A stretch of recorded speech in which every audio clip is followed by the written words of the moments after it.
嗨，大家好，我是探平叔，今天是2025年12月16号。这一期咱们继续聊聊恒大清盘，聊聊中国的房地产。咱们先看几个房企的消息啊。首先是这个财经网报道说金科股份历时2年半完成重整，房企司法重整第一股诞生。这个咱们节目也经常介绍这个金科股份12月15日晚间，金科股份发布关于公司及控股子公司重整计划执行完毕的公告。公告称经管理人监督报告及律师事务所法律意见书确认，公司及重庆金科重整计划均已执行完毕，重整工作终于画上圆满句号。这标志着金科股份成为全国首家通过司法重整实现风险化解的1000亿级上市房企。根据重整计划，重整投资人共计26.28亿元投资款已全额支付到位，也就是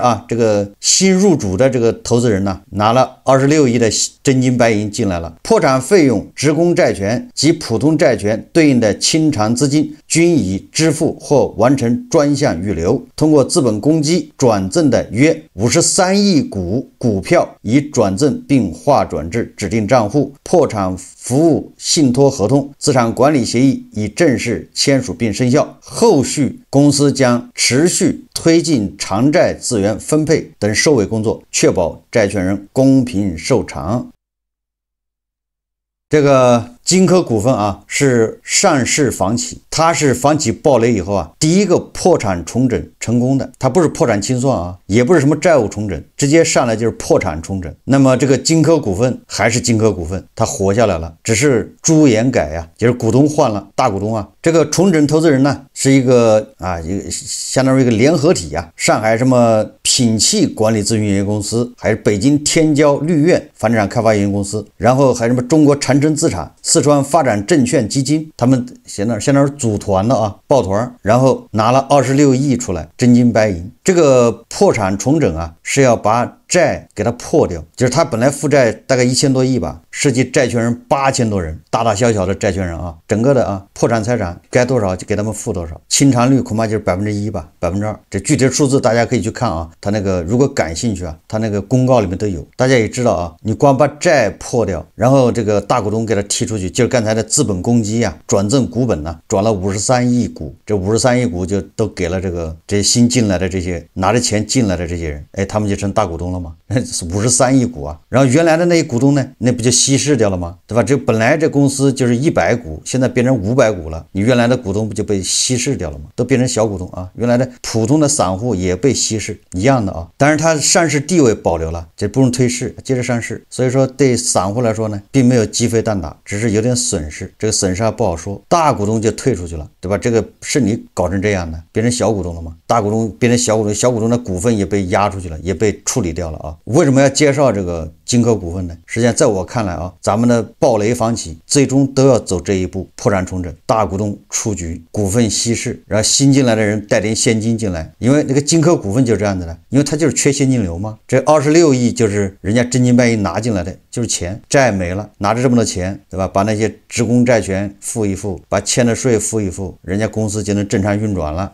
但是这个金科股份，你现在房地产市场的行情就这样子你重整成功了，不代表你以后就是吃香的喝辣的，你能不能活下去那是另外一回事了就是你已经轻装前进，说不定3-5年之后它又不行了。你房地产市场就这样子你干得多赔得多对吧？你搞一块地你开发卖不掉最后又开始负债，又开始亏损那是后话的吧。至少金科股份这一关是过去了。然后关于债务重整，那就是华夏幸福，我也经常介绍，华夏幸福债务重整了5年，现在还是要走破产重整，也就是还要步金科股份的后尘。你看人家已经开始了。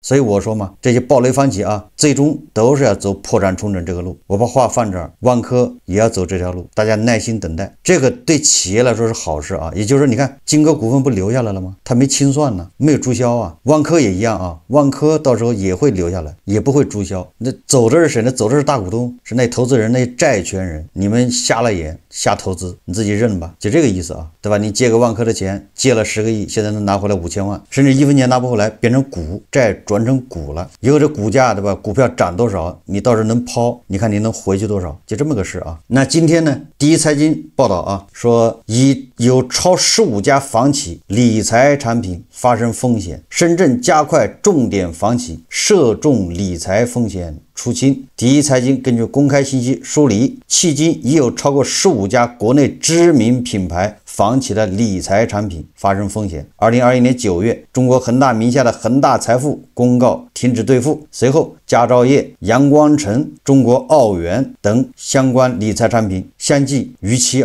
也就是暴雷无法兑付。随后更多的千亿级别房企陆续出现类似情况。进入2023年，金科股份、远洋集团等相继被业内爆出员工理财产品逾期。前不久网上不爆出那个万科对吧？湖南的吧，也是员工理财没办法兑付，人家在网上开始举报深圳一位专注于地产金融的资深人士向第一财经分析，多数较早出现员工理财问题的房企，目前已建立了债务处置框架，风险处置工作正在推进。例如，通过以房抵债赔你房子，制定分期现金兑付方案等方式，相关风险已从最初的燃点状态进入核心风险，以显性化，正在缓慢排解的阶段。你看看现在还在处理这些暴雷房企的理财产品，他们这很多理财产品主要都是自己员工参与的，或者员工的亲戚朋友、员工的同学，这款产品专诈自己人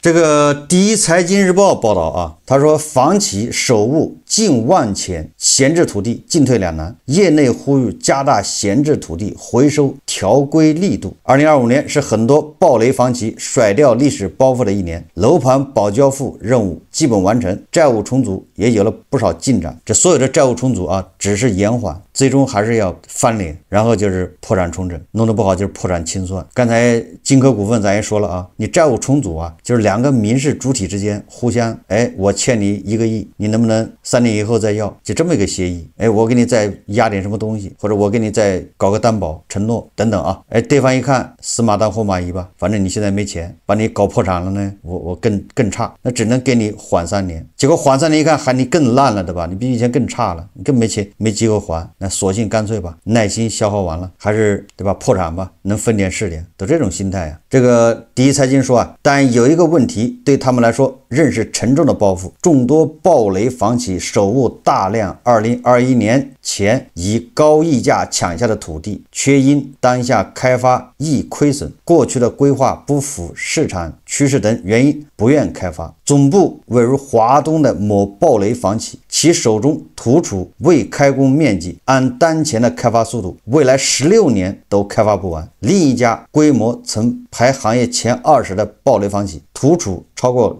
2500万平方米，按当前销售速度，土储20年都消化不完。有业内人士向第一财经反映，存量土地去库存虽已获得国家多项政策支持，却因政策落地差异、房企债务复杂等因素，部分土地仍未被有效收储。在此背景下，破解闲置土地难题，实现房地产行业稳楼市与去库存目标，成为亟待探索的关键问题。这个有点像考试作弊对吧？这些房企以前疯狂拿地，一个比一个叫得凶，这都是拍卖拍来的对吧？人家出价10个亿，他要11个亿，那人家11个亿，他12个亿，总之疯狂加价拿到手上，现在又开始哭穷，希望政府把地再买回去。你说也不知道哪个大聪明出的主意政府连发工资的钱都没有了，还有钱把你地买回去。政府能干的事情就是一个，你这个地当年是10个亿拍走的，政府现在10个亿把它收回来，不给你钱不给房企钱，对吧？给你一张空头支票，10个亿收回来之后，然后呢，他把那个规划给调一下，以前容积率是3，这个现在容积率3就不太好卖，对吧？有的核心地段你容积率低一点，把它当成豪宅卖，有人买。好，他把规划调一下，对吧？容积率调到 1.8、1.5，那变成豪宅，这时候说不定卖得出去。好，那这块地呢，再以13个亿让你企业买走，你企业还得倒找政府3个亿，就这么个逻辑这账大家说得明白吧？你说一般的企业玩不起你让政府掏钱倒贴钱给你，怎么可能呢？对吧？政府都没钱对吧？工资都发不出来，所以这些专家就是拍脑门，坐在书房里瞎想。政府把那地收回来，一定是那个地有利可图，对吧？他9个亿把它收回来，再卖给你13个亿让你买走，他还赚一道呢。人家通过这个来给公务员发工资啊，政府在那开支对吧？那个各种债务利息都压得喘不过气来。问题是这样的土地本身它就少，对吧？也就是说还能加价的，开发房子能卖出去的，它本来就少，对吧？它都是一些核心地带的房子，它以前商业太多，你知道吧？商业比例40%、50%，现在商业不行，对吧？你看万达什么大悦城，对吧？这商铺都租不出去，你商业就是赔钱，你卖不掉还占资金，把它商业调少一点，对吧？上面大平层给它整多一点，通过改规划，能赚钱，说不定能卖出去。这样的话，政府还多赚一刀。说来说去都是算经济账，这只有专家啊，他每个月工资按时发给他，所以他没有这个烦恼啊。更多的土地啊，你就是条规变性也卖不掉，那只能对吧？放在那儿烂尾，你只能让那个房企自己扛。这个财新网报道啊，他说贝壳挂牌量达到650万套，官方统计二手房价持续全线下跌。这是统计局的数字，咱就不说了啊。贝壳的挂牌量650万套什么意思呢？这个在12月12日举行的公司开放日活动上，国内头部房产经纪平台贝壳集团副董事长徐望刚透露，他说目前啊，该平台二手房挂牌量已达到了650万套，较4年前增长60%，比2021年啊多了60%。这个二手房是越卖越多啊，现在这么个情况。说新增房源与新增带看客户的比值，即房客比，是二手房市场另一关键指标。徐望刚称，房客比在2021年7月出现拐点，此前该比值持续大于1，意味着客多房少，就是看房的人多啊，二手房啊，但是房源少。此后持续小于1，市场转向房多客少，这个大家恐怕都有所感触了啊。供过于求直接压制价格，一线城市尤为明显。国家统计局数据显示，11月北京、上海、广州、深圳二手房价分别环比下跌1.3%、0.8%、1.2%、1.0%，二手房对吧？一线城市都在跌，而且是跌幅还在扩大。我在想啊，你出什么政策，你能管这个新房对吧？你二手房你怎么管呢？你难道还有不让人卖是吗？新房你可以调什么对吧？这个各种政策手段调节供应，二手房的海量的二手房挂出来，还有这个银行对吧？直供房，各地国资委的收人的房子，还有这些上市公司对吧？以前买的房子现在都要抛出来，都缺钱呢，都要现金流，这么多杂项市场。所以说这个房价是涨还是跌，大家也很感兴趣对吧？很多人呢比较关心未来房价到底怎么走。这个经济学家马冠元他说房地产最大的问题啊是悲观叙事的病毒式传播。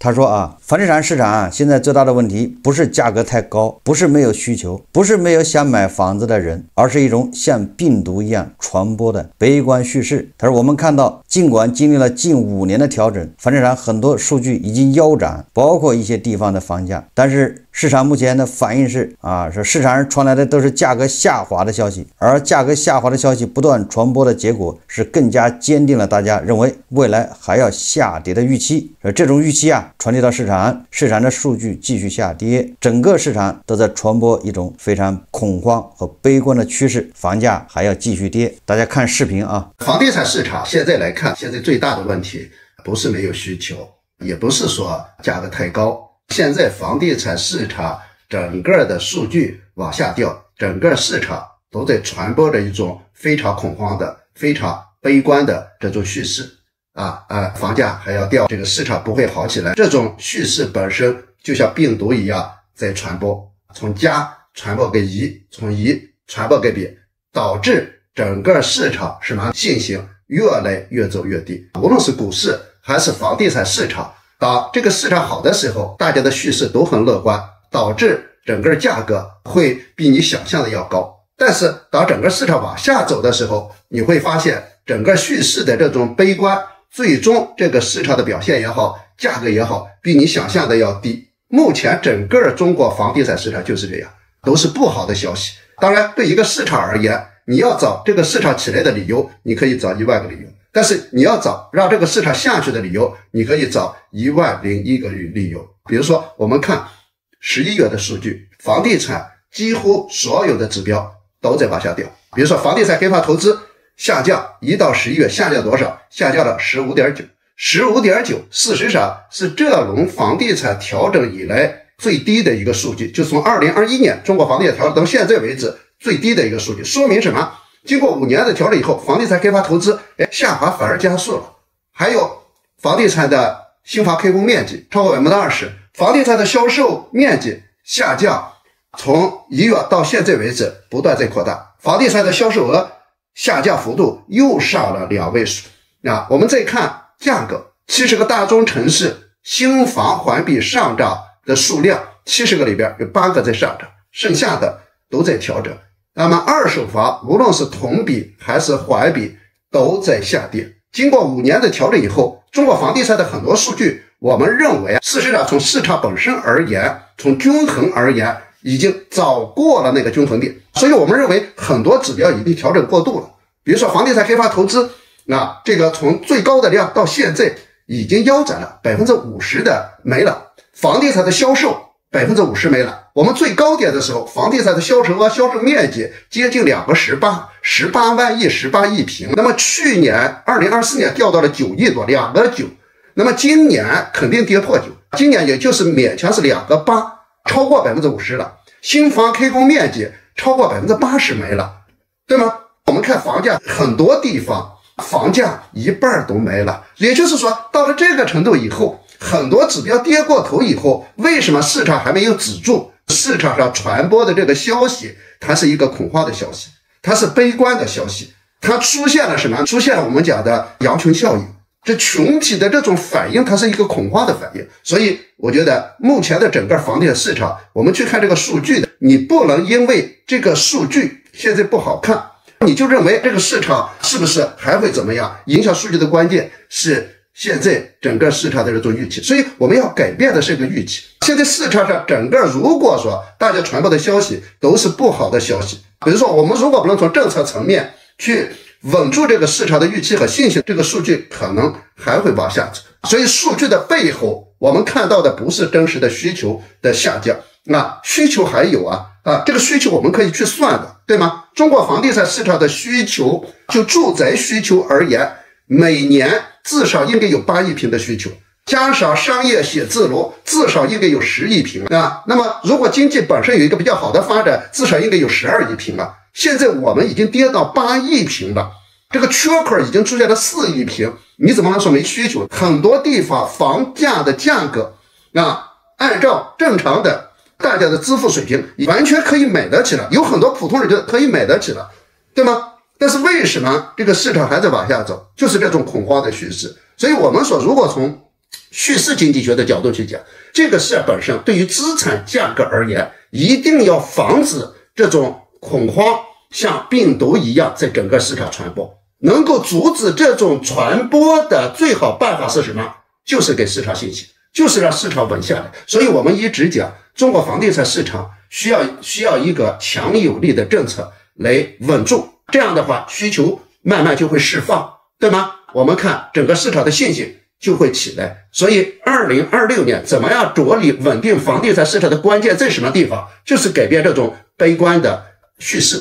一个国家的经济叙事，事实上我们来讲就是3种叙事。一个是金融市场的叙事，包括房地产市场出现了一个悲观的叙事。第二个，这种悲观的叙事传递到什么？商业市场也出现悲观的叙事，最后到消费者这层，消费者到最后买房的人、买单者，最后出现悲观的叙事。我们要层层打破这种叙事，稳住房地产的预期。所以2026年着力稳住房地产，从需求侧、供给侧也好，我认为应该把我们的大招拿出来，把真正的政策拿出来，来稳住市场，稳住房价预期，稳住市场未来的预期，稳住整个大家的这种信心。我觉得对于政策而言，现在真的是非常非常重要。我们必须去打破这种目前的这种悲观的叙事方式，整个市场可能才会。这个马官员的观点好像是因为大家悲观，所以他统计局数据，对吧？房价往下掉，统计局告诉我们这个跌幅扩大，是因为大家悲观传染导致的。这到底是先有鸡还是先有蛋？这里面有几个问题啊。首先，这个房价跌的比较亲民的地方，就是你能买得起的地方，但问题是你工作的地方你买不起啊！这些专家就是尽是睁着眼睛说瞎话啊！是鹤岗的房子我买得起，那我跑鹤岗去干啥呢？对吧？你抛开了地域，你说这些有什么意思呢？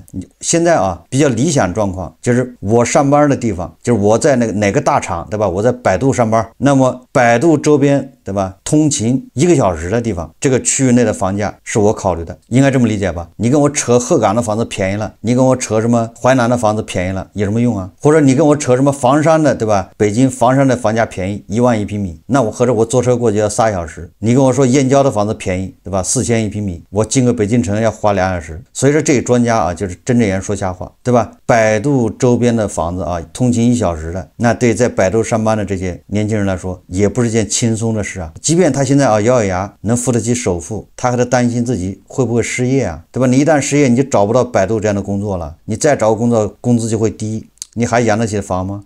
他这个叙事啊还是有问题，对吧？他这个叙事还是把这个还是在过去啊，就是楼市上涨的时候过于重视这个房子的金融属性，是这种叙事。因为一旦你要考虑到房子的金融属性，你的预期，对吧？那房子要涨，我还要赚钱，更多的是金融属性。现在呢是居住的属性，大家更多的因为知道房子，对吧？想赚钱不容易了，那我解决住，那住的属性不就是消费吗？消费就是自己的实力，对吧？我未来能不能赚钱？我未来赚的钱不下降，收入不下降，那我就买啊，对吧？我就要享受啊，就像那些小黄毛，对不对？年轻人买那个小米汽车一样啊，这不就是享受吗？超前享受吗？贷款买，他考虑那个车说以后会赚钱吗？说这个车啊，未来2年这个车要涨价，所以我才买的。所以这个专家就简直说话不太过脑子，对吧？就是你那个房价只要跌到大家能消费得起的时候，大家不在乎它未来跌不跌，因为对吧？就像那个汽车，它是个消费品，我们的观念上已经改变了，它是个消费品，它未来跌不跌你已经不那么在意，你只关心你住的舒服不舒服。不能否认啊，如果预期房价会涨，大家的预期都会涨，那会促进大家去买，但是预期它跌不代表大家都不买。来，我就刚才举例子，就车啊，所有的车的吧，你那个花100万买的豪车，那2年以后不也照样贬值吗？变成50万，不照样有人买吗？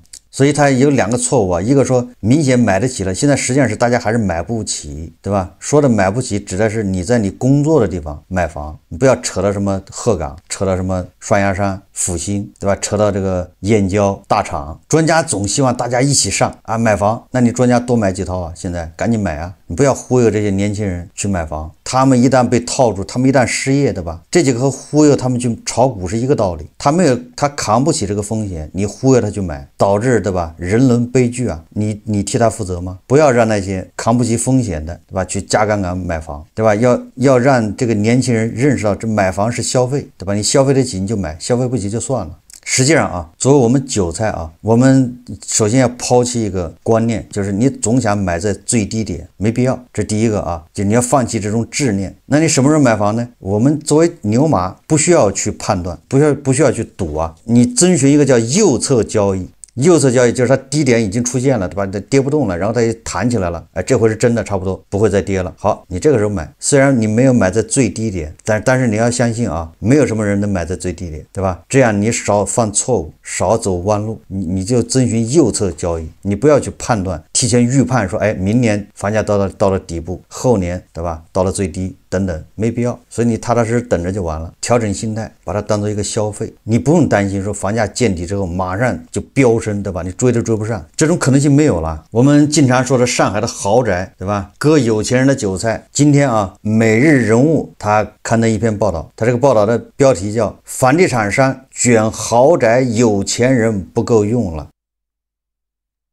你看看，对吧？我一直说啊，有钱的韭菜你割着割着不也就割没了吗？对吧？那有钱的韭菜也不是无限制的割的吧？它也是有数的，你割到一定地步没了。它这个文章特别长啊，咱们介绍的最后一段，它里面介绍了好多都是富二代、产二代啊，都是家族有产业的这些人，浙江的、江苏的，对吧？还有什么影视明星等等啊，他们构成了上海豪宅的这个主力军呐。当全国楼市进入一段相对静默的时期，与之形成对比的，几乎每一个豪宅项目都战绩可查，被冠以传奇、珍品、收藏等修辞的千万级楼盘频出红底捷报，数栋几千千万的房子需要摇号抢购，一天售罄，还在不断涨价，豪宅似乎走出了独立行情，重现了房地产盛况。2025年上半年，20个核心城市1000万元以上的一手豪宅成交同比增长21%。如此形成对比的是，同期普通新房成交量仅微增5%，绝大部分的增长来自上海。去年起，楼市政策的放宽，优质地块的释放，吸引全国各地富豪来上海买房，房地产商们也重现上海滩斗法。今年上半年售出5000万元以上的一手豪宅，80%在上海。上亿元一手豪宅，全国售出19套，上海就占了15套。说通常而言，一套几千万的房子，除了是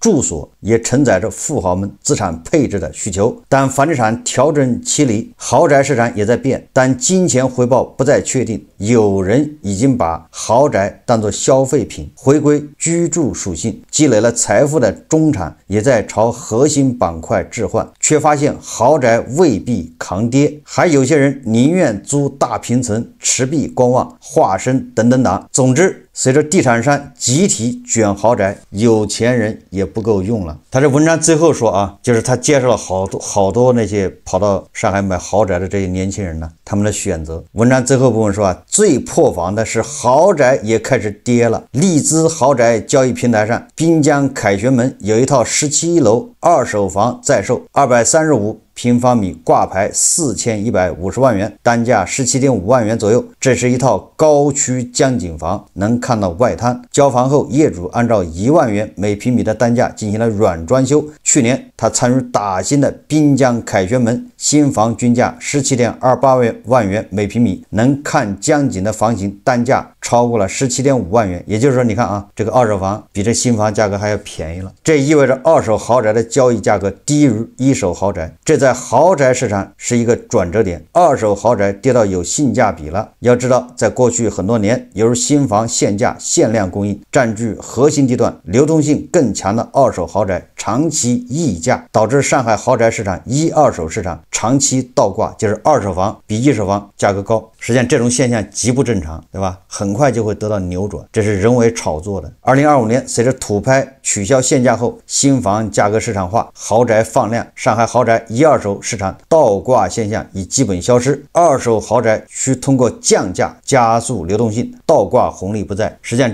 这一幕啊，在过去网红城市杭州，对吧，也出现了。杭州就是一二手房倒挂，导致好多人去炒啊。现在这些人都遭到了这个市场的教训了，这让杜乙买房心态变得微妙起来。2年前他还在看新房，前2个月赚到看二手，如今决定再等等，价格还会跌呢。身边人也是类似想法，很多人换房子是需要卖1-2套，自己再加点钱置换，要卖的郊区、普通市区、学区房都在跌，需要垫的资金就多了。万一刚买的豪宅又跌，那就属于吃了2次亏。富豪的钱就这么缩水缩掉的，对吧？他把郊区的其他城市的房子咣当一顿卖，那些房子都跌得不成样子了，他这个时候把它卖掉，要去买豪宅，结果那边是割肉卖的，对吧？缩水卖的，这边高位接豪宅，豪宅再一跌，你的财产连续2次除以2，能受得了吗？对吧？1个亿除以2就是5000万，5000万再除以2就变成2500万了。豪宅中介们也感受到了豪宅市场的变化，在业内，新豪宅主要是房地产商销售，如果卖不完再交给中介。此前一手豪宅火热时期，房地产商自己就卖了，压根不需要中介，客户也全去打新了，不看二手豪宅。马丁有时只好去打新现场蹲守，找摇号没有中的客户。最近一些新楼盘不好卖了，开始找中介们，业内叫开分销，中介帮开发商卖出去一套房，可以获得佣金。中介的卖房优势是有折扣，通常会把部分佣金给客户，这样新豪宅可以低于指导价买到啊。这个豪宅市场的门槛也降低了。周景和称啊，顺昌9里第1周开始动态验资4000万元，什么意思啊？对吧？你要来买房，你先看看验资，你有没有这么多钱呢？先是4000万，结果第2周就降到了3000万，那不就是富豪不够用了吗？对吧？粗壮的韭菜没有了，只好往下放一放标准了。说当场需要把存款、股票等流动资产证明找出来。而中海旗下即将开盘的安澜上海，现在验资只需要1000万，这两个楼盘价格是一样的啊。安澜单价是17.88万元房子，17.88万元，也就是现在的这个有钱的韭菜是越来越少啊。现在验资只要1000万了，这些迹象共同指向的是，无论是一手豪宅还是二手豪宅，富豪都不够用了。还有那些勒紧裤腰带装富豪的啊，什么叫勒紧裤腰带装富豪呢？说随着豪宅集中交付，不少楼盘都出现了维权。据每日经济报道，上海徐汇区汇源什么外立面在雨水天气之后发生鼓爆。国际金融报称，黄埔滨江板块的绿城、外滩兰亭、锦兰小区未售车位全部上了地锁，多数业主甚至租不到车位，未租到车位的业主只能临时停车，月均6000至7000元，远超合理范围。因此，业主们质疑开发商此举实质是逼大家购买车位，或许是拿地太贵，豪宅也不赚钱了吧？你说你的豪宅5000万、1个亿的房子买了，一个月6000的停车费交不起吗？那你什么富人呢？那是勒紧裤腰带去买房的，那你何苦呢？那不是打肿脸充胖子吗？你往富人堆里扎干啥呢？对吧？你都是富豪，你一个月交7000块钱的这个停车费交不起啊，那叫什么富豪啊？一年也就8万嘛，对吧？你那房子动不动1个亿，对不对？8000万的，你这点钱算啥？可见啊，有很多人都是炒房的，或者是对吧，咬咬牙勒紧裤腰带要冲富豪买的，结果有点像那个穿着貂去挤公交车。总之他这个报道实际上就验证了大家的看法，就是富豪搁着也不够了，对吧？你看明年这个上海的豪宅还怎么耍？还是日光吗？对吧？打肿脸充胖子的，硬挤上车的恐怕少了。尤其这个豪宅、二手豪宅价格一跌，恐怕有些那些够不上富豪的人也要破产，是一个道理超出了自己的这个承受能力。明年看他们表演吧。好，这期节目咱们就聊到这里，感谢大家收看。如果喜欢我的节目，欢迎订阅转发，也可以在下方留言评论，谢谢大家。